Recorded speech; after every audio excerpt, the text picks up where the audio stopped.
Have you ever wondered how to get the most out of your workouts, or what methods you can utilize to train the most effectively? In this video, I'm going to teach you how to train effectively, a few do's and don'ts, and why your workouts are trash. Just kidding. So if you want to learn how to maximize your training sessions for optimal results, stay tuned.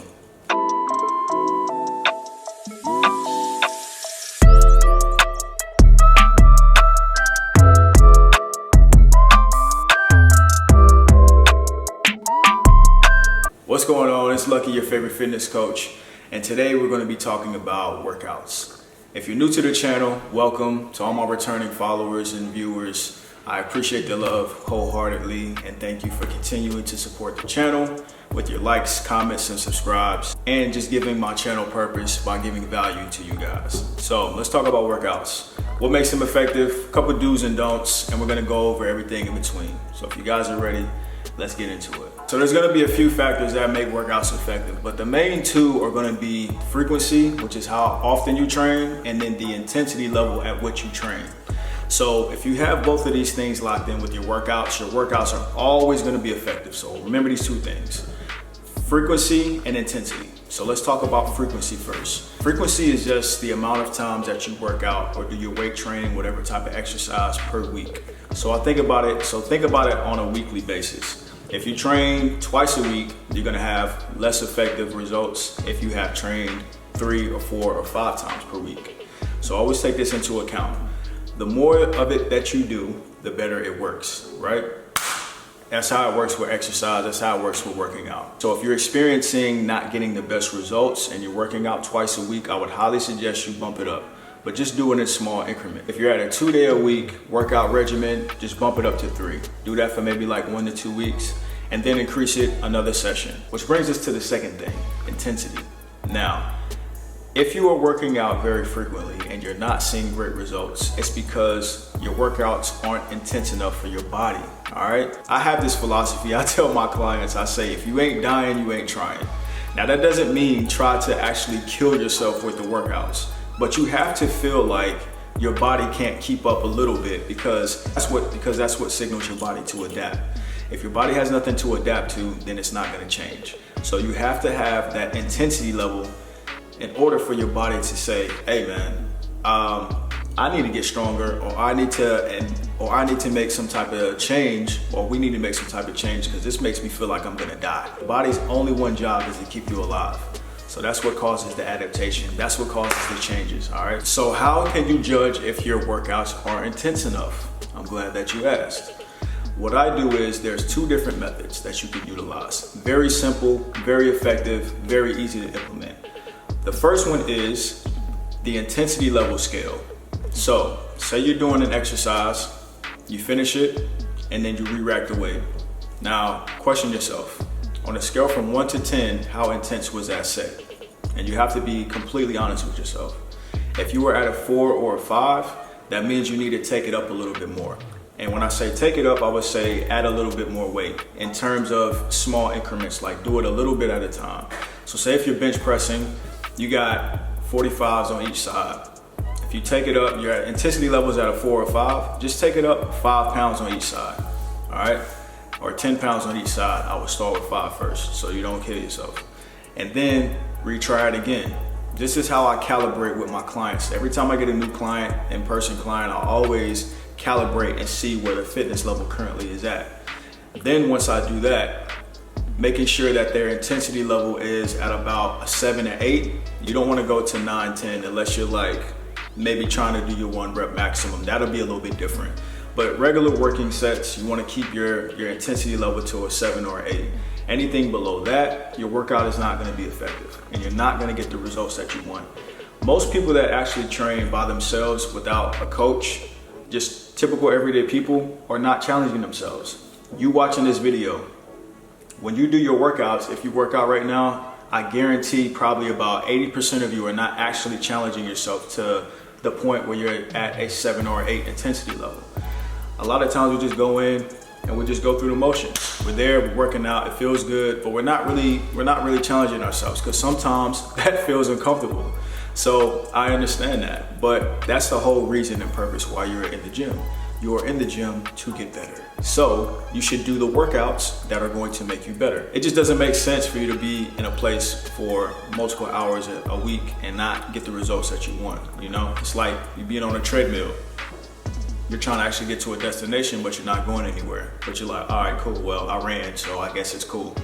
Same scenario. So that's the first way that you can check to see what your intensity level is at. The second way you can do it is if you are doing sets, say you're doing 3 sets of 8, right? You get to the 8th rep, you re-rack the weight, you put it down, whatever you finish. If you can do at least 2 more reps after that set, then you definitely got to take it up because you're not at the intensity level that you should be for you to create any type of change within your body. All right, so those are the 2 methods. You got the intensity method level when you should be at a 7 or 8, and then you got the second method where if you got 2 or more reps in the tank after you finish your set, then you should definitely take the weight up just a tad. All right. The third way that you can increase intensity is taking shorter rest periods. Also, you can increase the intensity levels by just adding a few more reps. But you want to make sure you stay in a good rep range. I would suggest 8 to 12, unless you're on the powerlifter spectrum, which you should be in between a 1 and a 5, depending on what you're doing. Which brings us to the next point. To make your workouts effective, you have to make sure the workouts that you are doing are conducive for the goal that you have set for yourself. Example, if your goal is to create a fantastic physique, right? You don't want to be in a 1 to 5 rep range. This rep range is more so for people who are trying to be like powerlifters, get stronger. That's the rep range that they should be in. So if you're trying to optimize your physique, you don't need to be in a 1 to 5 rep range. You should be more in an 8 to 12. Like that type of area.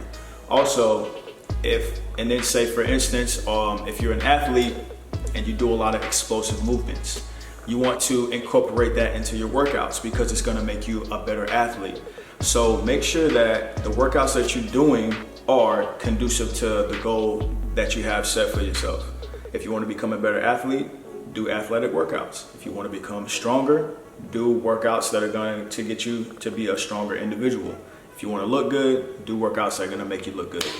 Boom. Simple, right? Always remember too, challenge equals change. I covered this before, but your body has to have something to adapt to. So if you're not challenging it, then it's not going to change. The other way to make sure that you guys are ensuring that your workouts are going to be effective is you got to make sure that you're training compound movements. All right. You got to make sure that you're doing workouts that are incorporating your major muscle groups. If you got a workout program and you're just training triceps and calves, like what's gonna happen? You're gonna have strong calves and triceps, but you're not maximizing the results for your body because you're not including the major muscle groups. So when I say compound exercises, what I'm saying is things like your deadlift, your bench press. Now, I'm not telling you to go deadlift. I'm just giving you an example because you have to make sure that your form is correct with that. That is an exercise that a lot of people do get injured on when it is done incorrectly. Just disclaimer. Squats also because you're incorporating a large amount of muscles in your lower body to do squats. So compound just means multiple muscle groups are being worked at the same time. When you bench press, you use your chest, you use your shoulders, and then you also use your triceps as well. So incorporating more muscle groups into the exercise is going to make your workouts that much more effective. So if you're doing a bicep curl, that's not really a major muscle group because you're isolating it. But if you want to build a better physique, again, making sure that whatever your goal is in tandem with the type of workouts that you're doing. If you want to do that because you want to have nice looking biceps, then go for it, all right? Again, you got to decide what you want and then do the workouts that are going to get you that result. Another rule of thumb is giving yourself at least 2 to 3 days in between. I highly recommend 3 in between training the same muscle group. So making sure that you're resting those muscle groups. Also make sure that you're training all of your muscles because you don't want to have imbalances in your body. So say for instance, if you're just training, ladies, if you're just training nothing but lower body, your upper body is going to be super imbalanced with your lower body because you're not training it at all. Or if you're training it a lot less. If you got 2 or 3 leg days in your workout week and you train upper body once, like there's a 1 to 3 ratio there. It doesn't make sense. You want to make sure your entire body is strong.